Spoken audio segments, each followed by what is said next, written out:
Hello, listeners! Welcome to Stars of the Golden Age, a show that highlights the lives of legends from film, music, and the birth of television during Hollywood's golden age and the few years surrounding it.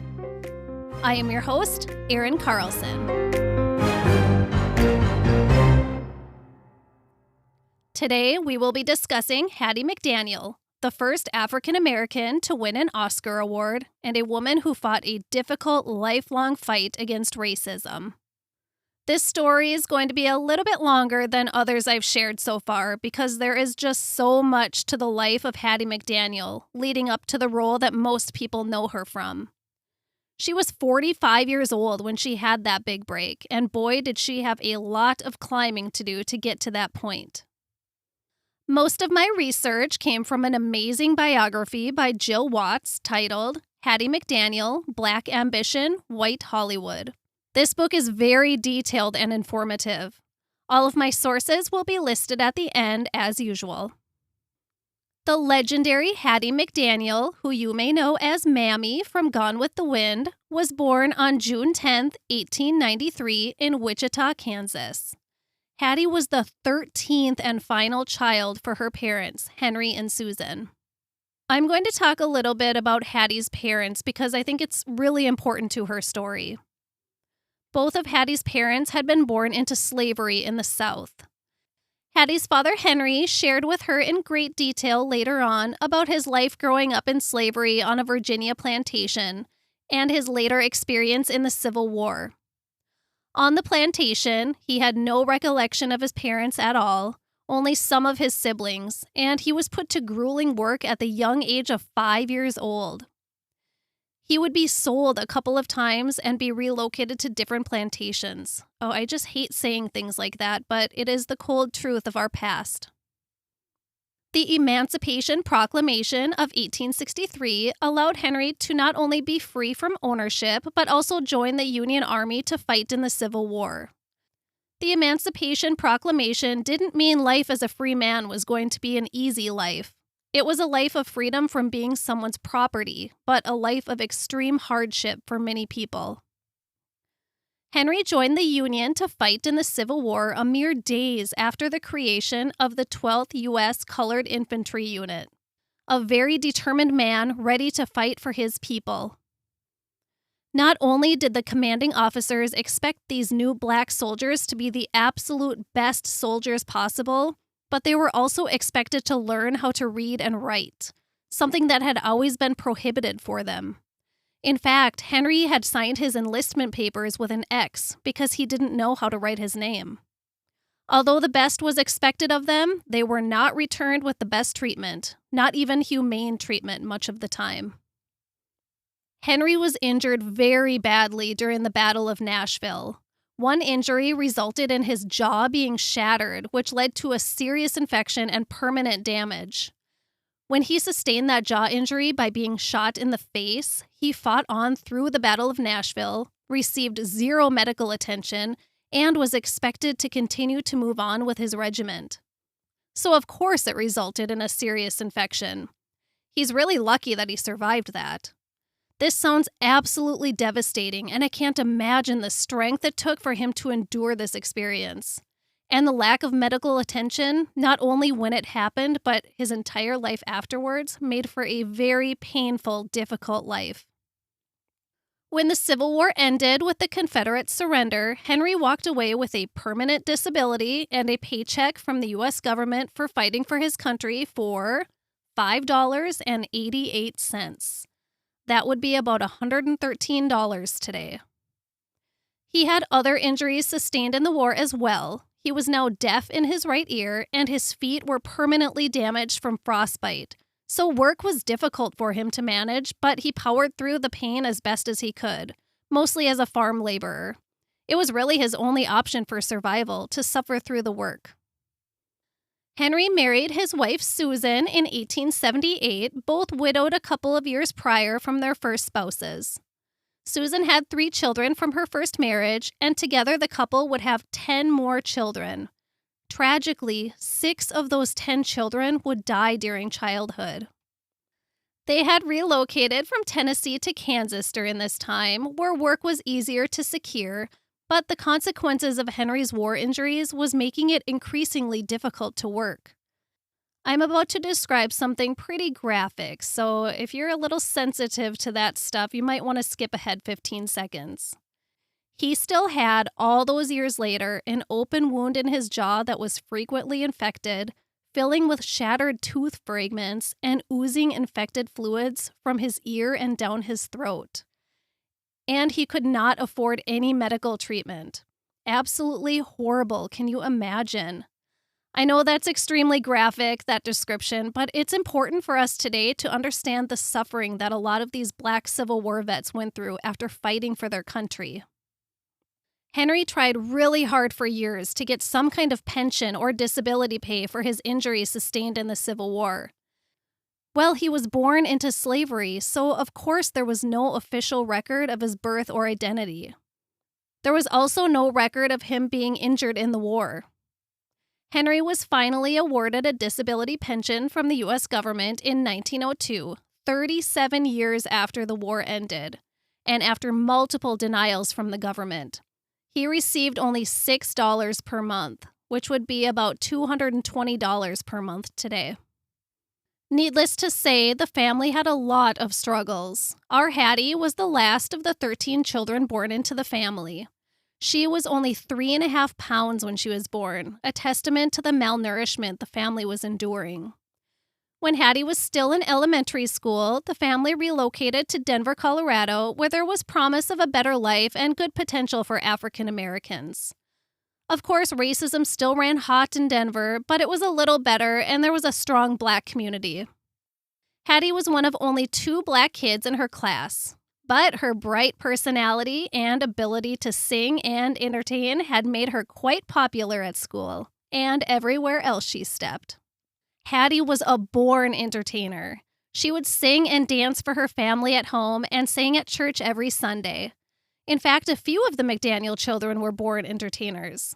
Hattie's brother Otis McDaniel would go on to produce some very successful local productions and was a successful entertainer, as was her brother Sam, who had great national success later on and would also wind up in Hollywood.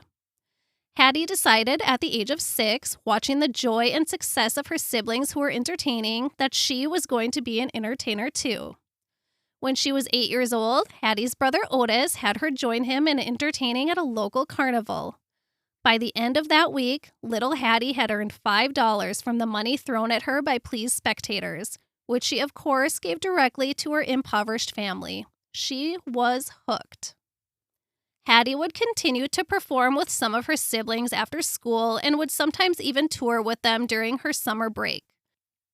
She realized at a young age that her work and success in the entertainment world could not only help her family out of poverty, but it could break prejudicial barriers for women in the workforce and Blacks in entertainment. When Hattie was 15 years old, she, her brother Otis, and her sister Etta received a huge opportunity to perform in a minstrel show called the Happy Minstrels. This group would go on to be extremely popular amongst both Black and white audiences. And our Hattie was the highlight of the show, the one who left an impact on everyone who saw the performance. And now that she was seen and loved, her career in the local Denver entertainment industry took off. But she still had a lot of hurdles to overcome along the way. In 1910, brother Otis had formed his own theatrical group, and he invited his 16-year-old sister Hattie to join the show. She refused to continue into the life of domestication, servitude, and poverty that she felt most Black Americans seemed to be destined for. So she was determined to make a life in show business. But it wasn't exactly easy, not at all. Hattie still had to supplement her income as a domestic, and she would have to for most of her life, which was a life she did not want. She later described this as a means to an end, a life on stage. Something else occurred during this time of growth for teenage Hattie. She fell in love. The lucky man, 22-year-old Howard Hickman, was also in show business part-time, working as a pianist in Denver, mostly providing music for local silent films. The two show business lovebirds were married on January 19th, 1911. Hattie was 17 years old. Although Hattie was now married, she still wasn't going to settle into conventional life. She was aiming for a life in entertainment. She was so happy in her newly married life and hopeful and excited for her future.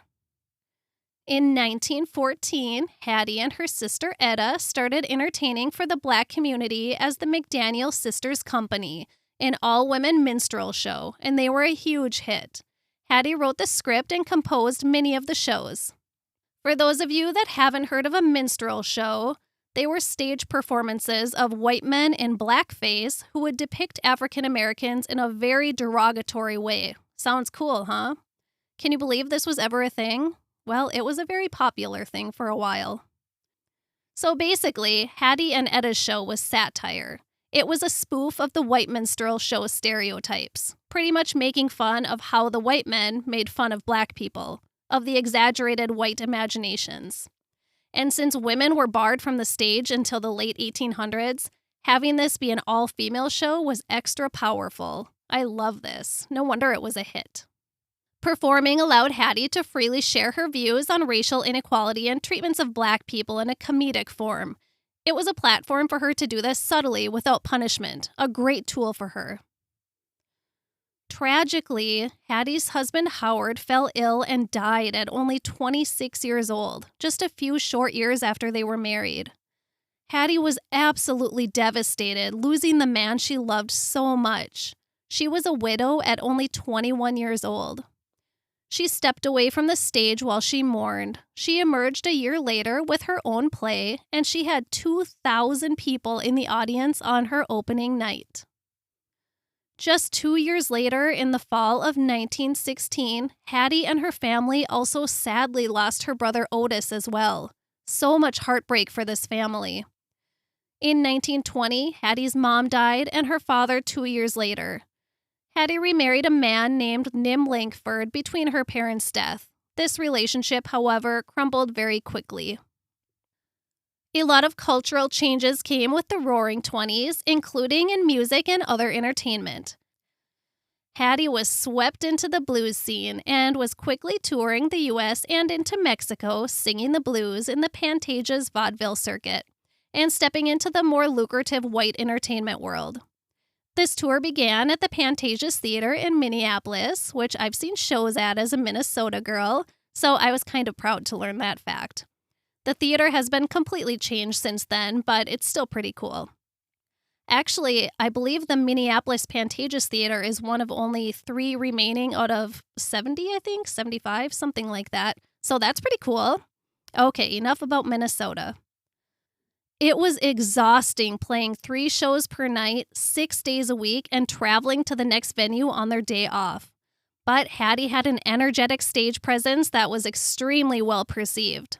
She combined blues singing with comedic interludes and jazz dancing. Oh, I would have loved to be able to see her perform in one of these shows. She traveled with the show until 1925, and then she went solo on the black vaudeville circuit. It still wasn't easy and was far from luxurious, but she was building her name, and her reputation and the work allowed her the opportunity to network. She still had to take on work as a maid or a cook to cover costs of living. She traveled around working like this quite a bit for a few more years. She eventually landed herself in Chicago and decided to stay there for a while. As she tried to set down roots in the Windy City as a performer, she quickly learned that although she was a famous hometown entertainer in Denver, she was a nobody here and would have to show Chicago what she's made of. It was a difficult time in her career, and she still had to take on domestic work to survive. I keep sneaking that in so you can get the idea of how difficult achieving her dreams really was. As an amazing singer, she recorded several songs during this period as well, using her lyrics as a vocal outlet. She even got a little saucy and sexual with some of her lyrics. I heard some and can imagine it must have been very risque for the time, especially coming from the mouth of a black woman. In 1929, at 36 years old, she got a little break. A chorus singer spot in Flo Ziegfeld's Chicago showing of Showboat, which was to go on to tour the U.S., landing first in Milwaukee. Things were looking up with this hit, but then came the stock market crash, which really affected Flo Ziegfeld, and he laid off much of the cast right then and there in Milwaukee. Now Hattie was stranded in Milwaukee, Wisconsin. Hattie took on a job as a restroom attendant at a nightclub in Milwaukee. One night, the club needed a performer, so Hattie was given a chance to sing the blues. She was hugely successful, and this led to her moving out of the bathroom and onto the stage as a headliner at the club for 2 years. The Great Depression had a large impact on businesses such as nightclubs, of course, so Hattie's Milwaukee show business days came to an end in 1931. At a crossroads in her life, and with only $20 in her purse, she decided to go all in and head to Hollywood with some friends that were heading that way. Why not at this point? Hattie's brother Sam had already made it to LA by now. He had a very successful radio show and was getting a few film roles as well, so he was able to use some connections to get her on stage quickly. Their sister Etta was also living in LA by this time, working as a housekeeper and doing work as an extra in films. Now Hattie McDaniel was in Hollywood and still not ready to give up on her performing aspirations at the age of 38. She was much too stubborn for that. Movies were taking over and stage productions were struggling a bit. Hattie didn't really want to be in films, but that's where the entertainment work was. Black actors were generally chosen by type or appearance over actual talent, so most of them were typecast under certain stereotypes, which meant there were no roles of powerful characters, only those of servants. Hattie's first movie call was May of 1931 to perform as an extra in a short film. She made $7.50 per day for her work. Over the next few years, she took jobs for hundreds of calls for extras. She was taking anything and everything she could during this time, despite her views on the racist typism happening, because the country was in the midst of the Great Depression and she refused to live in poverty her entire life. She was still able to express her views and beliefs through her art on the stage in LA sometimes too. And she also had a part on her brother's successful radio show. Oh, and all of that work did help a lot financially, but she was still having to pick up domestic work. 1932 began with a bang when Hattie had her very first speaking part in a movie, The Impatient Maiden. This was exactly what she needed financially and professionally. This was the door she needed to open. Later that year, she had a big break with the movie Blonde Venus, starring Marlene Dietrich. She still played a stereotypical black servant, but the difference with this role is that her dialogue included standing up to racism from a white man. Her character was assertive, which a domestic would never be shown to do. Because of this, she was seen as eccentric and exciting by audiences. She was slowly breaking down racial barriers, one tiny step at a time. Although Hattie was being seen and remembered by white audiences, she still wasn't being credited in films or named by name in articles. She was given the freedom to use her sassy, blunt personality in more films, but not all. It was just another small step. She was even able to work in films with her brother Sam, who was becoming quite busy in the film industry as an actor. In 1934, Hattie took a little bigger step in the direction of change and success when she was signed to her first official movie role in which her character played throughout the entire film. Her role was still portrayed as a negative stereotype of African Americans, but she gave it her own unique spin and was still stepping forward for female black actors. Under her first signed studio contract, she received $300 for 11 days of work for this film. Today, that would calculate to $7,000. And now she was launched into a busy career as a Hollywood actress. By 1937, Hattie McDaniel was the go-to actress for a funny and sassy maid or Mammy type character. Although she didn't love how derogatory these roles were, she is quoted as saying, quote, "I can be a maid for $7 a week, or I can play a maid for $700 a week." Good point. Plus, I would assume that playing a maid is a lot more fun. This same year, 1937, is when the talk of Tinseltown became David O. Selznick's search for the perfect actors to play the characters in the film adaptation of Margaret Mitchell's novel, Gone with the Wind. Not only were black actresses lining up to audition for the role of the unforgettable character of Mammy, I should note right now that I am confident the role of Mammy is only so unforgettable because Hattie McDaniel played her. Anyway, so not only black actresses, but white actresses were wanting to audition in blackface. White women were showing up with their black help, and it even came to such a stretch that current First Lady Eleanor Roosevelt's personal maid, Elizabeth McDuffie, came begging for the part, equipped with a letter of recommendation from the First Lady herself, having zero acting experience whatsoever. Even the White House was in line for a part in Gone with the Wind. It was a huge deal. The roles of Scarlett O'Hara and Mammy were the last major roles to be cast for the movie, and the clock was ticking as filming had already begun. Vivien Leigh, of course, was chosen for Scarlett, and our Hattie McDaniel was chosen for Mammy. Bing Crosby actually played a part in this. He and Hattie's brother Sam had worked together and become friends, so Bing advocated for Hattie to David O. Selznick. But once Selznick saw her, he knew he wanted her in the role either way. This was a humongous win for Hattie's career, but she received some backlash from the black community. Many thought she was supporting racist stereotypes by continually playing servant-type roles and playing the Mammy character in Gone with the Wind. But the awesome Hattie McDaniel put her own amazing spin on the character, as she was so good at doing, and made the character a respected part of the Tara household.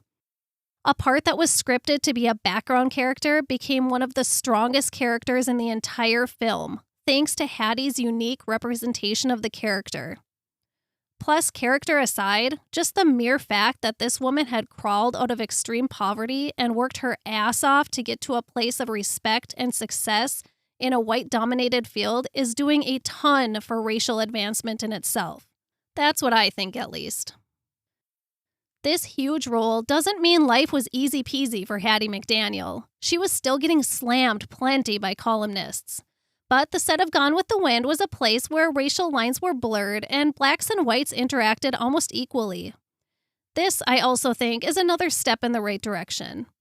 I guess the cast and crew would play pranks on each other a lot during filming, and Clark Gable and Hattie McDaniel did a few good ones on each other. I just love the idea of this. I loved their chemistry and their scenes together in the movie, and I can just picture this. Hattie McDaniel and Clark Gable had met a few years earlier when they worked together on the film China Seas. You know how you meet someone and you just instantly click? That's how it sounds like it began for Hattie and Clark, and you can just see it on screen too. Gone with the Wind premiered in Atlanta in December of 1939. A series of promotional events were planned leading up to the opening premiere of the movie, and the cast was all there, well, except for the black cast members. Thanks to Jim Crow laws, the city of Atlanta said they were not welcome, and to go a racist step further, their photos were not even allowed on the premiere programs or any promotional materials. David O. Selznick said of this, quote, "In these increasingly liberal days, thank goodness, I hate to be personally on the spot for seeming ungrateful, but what I honestly see as one of the great supporting performances of all time, which is that of Mammy. Everyone who has ever seen the picture is unanimous in agreement that one of her scenes, that is close to the end of the picture, is easily the high emotional point of the film," end quote. This scene he was referring to was with Hattie and Olivia de Havilland. I won't give any spoilers, even though the film is almost 90 years old, but they were going to comfort Clark Gable's character Rhett after a tragedy. It was an extremely emotional performance by Hattie McDaniel, and she later said that she drew from her own life of living in extreme poverty. Her memories were horrible enough to create tears anytime she needed to. Anyways, Hattie McDaniel was not allowed to attend the Atlanta premiere of the movie that she played one of the biggest roles in. And because of this, her good friend Clark Gable boycotted the event, but Hattie insisted that he go. Their friendship sounds really lovely. Thankfully, Hattie was allowed to attend the Hollywood premiere of the movie, and her photo was proudly displayed on all promotional materials everywhere except for the South. As we all know, Gone with the Wind was a gigantic hit in 1939. It was released the same year as another smash hit we all know and love, The Wizard of Oz. Everyone was full of anticipation for the 1940 Academy Awards. Gone with the Wind was nominated for 13 Academy Awards. Hattie McDaniel and Olivia de Havilland were both nominated for Best Supporting Actress for their roles in the movie. When Hattie McDaniel walked into the Coconut Grove Club with her date for the ceremony, looking absolutely stunning in a rhinestone-studded turquoise gown with white gardenias adorning her hair, the crowd of over 1,700 fiercely cheered for her. What an amazing feeling this must have been for her. However, the feeling of being a true star deflated quickly as she was seated at the edge of the room instead of with the white casting crew. Faye Bainter, the previous year's winner of the Supporting Actress Oscar, presented the award in 1940. From the podium, she said, quote, "This daughter of ex-slaves, who has struggled with poverty and oppression, has finally broken into the highest ranks in Hollywood, ascending further than any African American had in the world of white show business. It is with the knowledge that the entire nation will stand and salute the presentation of this plaque that I present the Academy Award for the Best Performance of an Actress in a Supporting Role during 1939 to Hattie McDaniel." End quote. Hattie McDaniel became the first African American to win an Oscar, and the nation indeed stood and rejoiced. Some of them, at least. I definitely would have. Under contract with Selznick, Hattie quickly learned that he had total control over her career now. She was missing out on potential roles left and right. She must have done all right, though, because she purchased a 30-room mansion in 1942. A true rags to riches story. Sadly, she and several other black homeowners in her affluent neighborhood had to fight for their rights in their own homes that they had purchased with their own money when their white neighbors tried to have them legally evicted from their homes. Hattie and the others thankfully won the fight. It's just so horrible to think that they had to go through that, but sadly they were used to that kind of discrimination all the time. Her contract with Selznick ended in 1943, 3 years after Gone with the Wind, and she became a free agent in Hollywood, meaning her career opened up to a lot more possibilities. I have a feeling Hattie didn't like being told what to do, so this was probably a very good feeling for her. She continued to fight against harsh allegations from the black community about her playing roles like Mammy that degrade black people and misrepresent the past. But she stood strong, saying she was going to take the roles that she wanted to take, which I think she had every right to do. She kind of had to take the roles that were available to her. These typecast roles did, however, start to dry up in the mid-40s, and she sadly went through a divorce with her third husband during this time as well, after just a few years of marriage. It was a really difficult time for Hattie McDaniel. Luck would strike again in 1947 with a starring role in the popular daily radio show Beulah, making her the first black person to have a starring role in a radio show that was broadcast for all audiences. Another step towards a positive future. Another interesting fact about this role is that Hattie was also the first woman to play the part. It had previously always been voiced by men, to speak a black woman's voice. I don't even know what to say about that. When I say this radio show was popular, I'm talking 20 million daily U.S. listeners popular in 1950. TV was entering the game now, and the producers of Beulah wanted to launch it into a television show, with Hattie as the star, of course. Filming had just begun in 1951 when Hattie suffered a heart attack and was hospitalized for 2 months.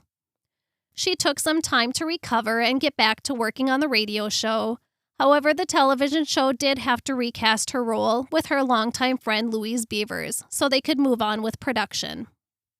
That summer, though, still recovering from her heart attack, Hattie was diagnosed with breast cancer, and it was very advanced by the time it was discovered.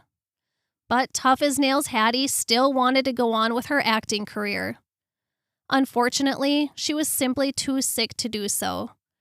Her savings were drying up fast, and she had to take out loans to pay for her medical care. She even had to sell her home. On Friday, October 24th, 1952, Hattie slipped into a coma. 2 days later, alone in her room, Hattie McDaniel passed away. A woman who gave the world so much spent her final moments completely alone. A light that was much more significant than anyone had ever recognized while she was on this earth was forever dimmed. Hattie had wanted a small private funeral, and she wanted to be buried at the Hollywood Forever Cemetery with other movie stars. But guess what? She was denied because only white people were allowed to be buried there. Racism even existed in death. Gross. So she is buried at Rosedale Cemetery in Los Angeles, who gratefully welcomed her. Thank you, Rosedale. Although she wanted a small funeral, her family thought she needed to be remembered in a much bigger way. Her body was displayed for viewing for a few days, and thousands of people showed up for her funeral. Maybe she didn't think her passing would matter much to too many people, and that's why she wanted to keep things small and simple. Well, her life did matter, and in death, she finally received the star treatment that she had always deserved, except in her choice of final resting place. I would like to share some other interesting things I learned about the one and only Hattie McDaniel during my research. Bullet point number 1. This is just a quote of Hattie's I saw and I would like to share. Quote, "In my life, God comes first, work second, and men third." End quote. The girl had her priorities all figured out. Bullet point number 2. Knowing all too well the struggles that Black actors and actresses faced, she opened her home to any of them who were unable to find a place to stay. Oh, that's so sweet. Bullet point number 3. Hattie was the first African American to move into the motion picture country home. Okay, I don't know how I had never heard about this before, but I love it and definitely want to cover it sometime. It is a retirement community created for people in the film and television industry. So cool. Bullet point number 4. Hattie has 2 stars on the Hollywood Walk of Fame, one for motion pictures and one for radio. Bullet point number 5. Hattie left $1 for her ex-husband in her will. Salam! Bullet point number 6. Upon her death, Hattie left her Oscar to Howard University, a historically Black college.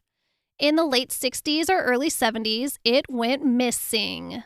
This was during a time of civil unrest among students, so many believe that was the motive. It was never found and was only just recently replaced. Bullet point number 7. Hattie's family was asked in 1998 if they would like her remains moved to the Hollywood Forever Cemetery. They were finally ready to accept her into the gang 46 years after she was denied because of the color of her skin. No thanks, they said. But a pink granite memorial was put up there. It says nothing about why her actual remains are not there, but now you know.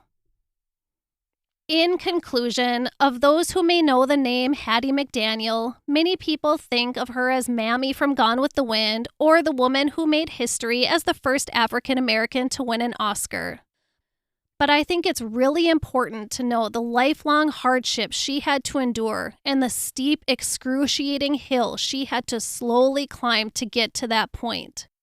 And even after that point, when she should have been Hollywood royalty, she was still treated like absolute trash. It's interesting and devastating to reflect on what her story would have looked like if she was a white entertainer.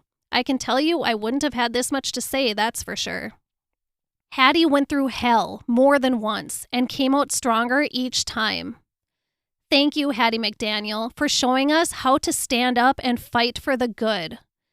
Thank you for knowing your worth and for putting yourself through hell over and over to stay true to yourself and your values.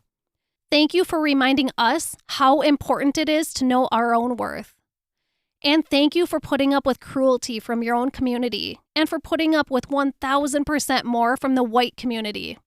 because your badassness in doing that helped in our nation's slow path to equality, to a place where there isn't such a divide where I have to use terms like black community and white community as if we are so different we can't just be in the same community. I want to be in your community, Hattie McDaniel. I want us all to be. Your dad was so proud of you, looking down on his youngest child and seeing how far she had come from his own childhood held in slavery and his lifetime of suffering. I hope he was there at the heavenly gates waiting for you so you could see the pride in his eyes. Thank you for being an inspiration to us all. And thank you all for listening. Please follow the show on Instagram, Facebook, and TikTok. And subscribe, rate, and review where you listen to your podcasts. Until next time, Goldies. My primary source this week was the book Hattie McDaniel, Black Ambition, White Hollywood by Jill Watts, an amazing book. I also used a Vanity Fair article titled The Icon and the Outcast, Hattie McDaniel's Epic Double Life by Hadley Meares from April 26, 2021. Encyclopedia.com and IMDB.